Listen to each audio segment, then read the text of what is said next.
colonialismo es un término que se refiere a una situación de opresión, de control, de poder, que se remonta a los inicios del genocidio de los pueblos americanos y de Latinoamérica, del Caribe, por los europeos fundamentalmente, y que aún persiste hasta nuestros días. Tiene varias aristas y las ciencias no están exentas de sufrir colonialismo, digamos. El colonialismo en ciencias también se manifiesta de diversas maneras y, por ejemplo, algunas de esas maneras es la hegemonía de los idiomas en los que se publica.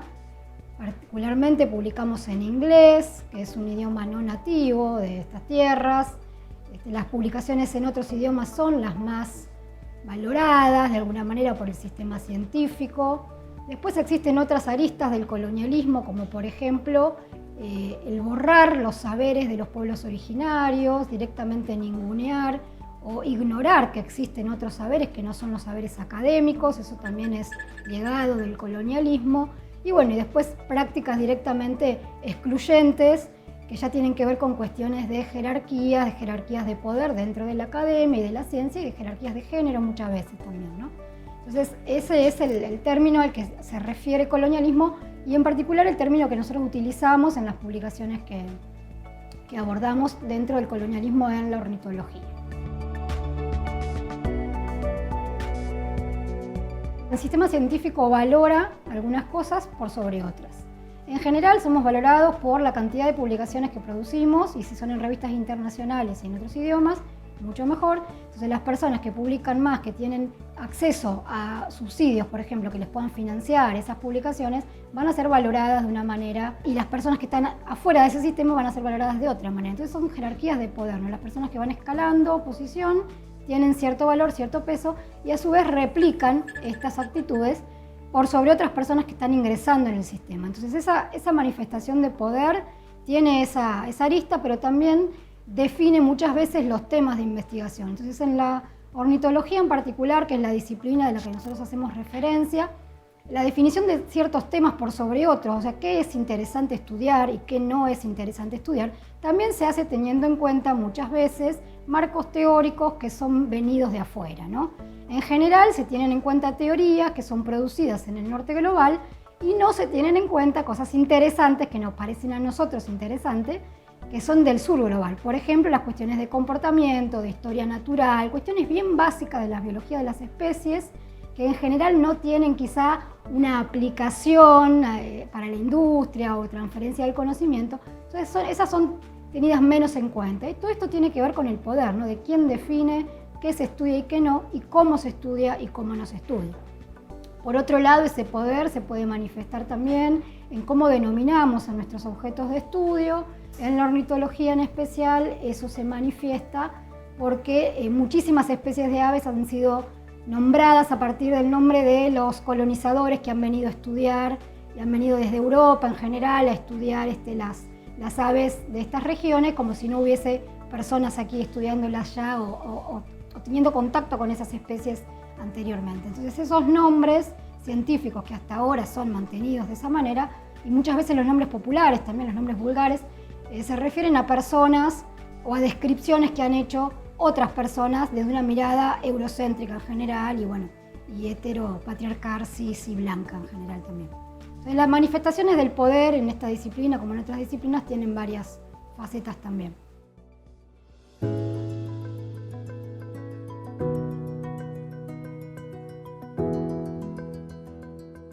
Los trabajos que hemos publicado en la revista Aplicaciones Ornitológicas devienen en principio de una especie de respuesta a una publicación que había salido en la misma revista en el 2020 que daba una especie de hoja de ruta o de receta para mejorar la ornitología neotropical.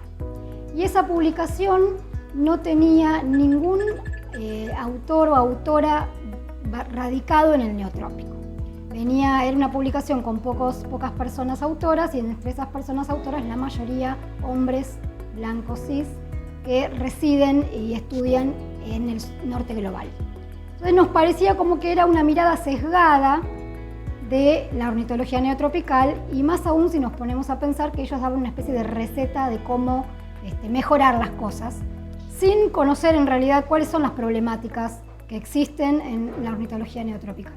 A raíz de esa publicación empieza entonces un debate, una conversación. Estábamos en pandemia, 2020, entonces empieza a gestarse esto en las redes sociales, en Twitter, en WhatsApp y en correos electrónicos entre nosotros, y nos dimos cuenta que teníamos que responder de manera, en el lenguaje oficial, digamos, a través de otra publicación, cuantas más personas mejor, incluyendo una diversidad de voces, tratando de hacer lo opuesto a lo que se hacía en esa publicación. No es un ataque a las personas que hicieron esa publicación, sino más bien una conversación, un diálogo y una confrontación, poniendo otra mirada más inclusiva y más que expresase opiniones diversas desde el neotrópico, como si el neotrópico también fuese una sola cosa, ¿no? Entonces, somos diversos y eso tratamos de reflejar en las publicaciones.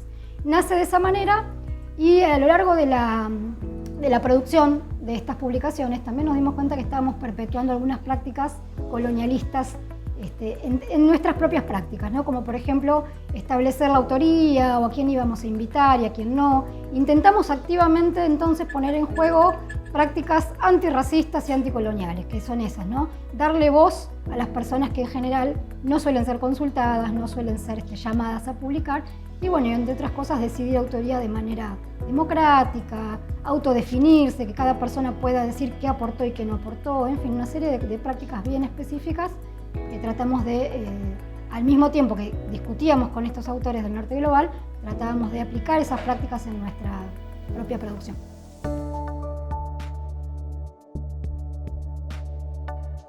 En la ornitología es uno de los primeros, diría que son los dos primeros artículos que hablan de esto en la ornitología, y hemos tenido lindas repercusiones en principio de las propias revistas que publicaron los artículos, en donde aceptaron una mirada distinta de la que ya habían publicado, pero además abrieron algunas cuestiones bien específicas que no son habituales, como por ejemplo extendieron el número de páginas permitidas para decir algo, nos permitieron publicar versiones en portugués y en castellano de los mismos artículos, que eso no es habitual.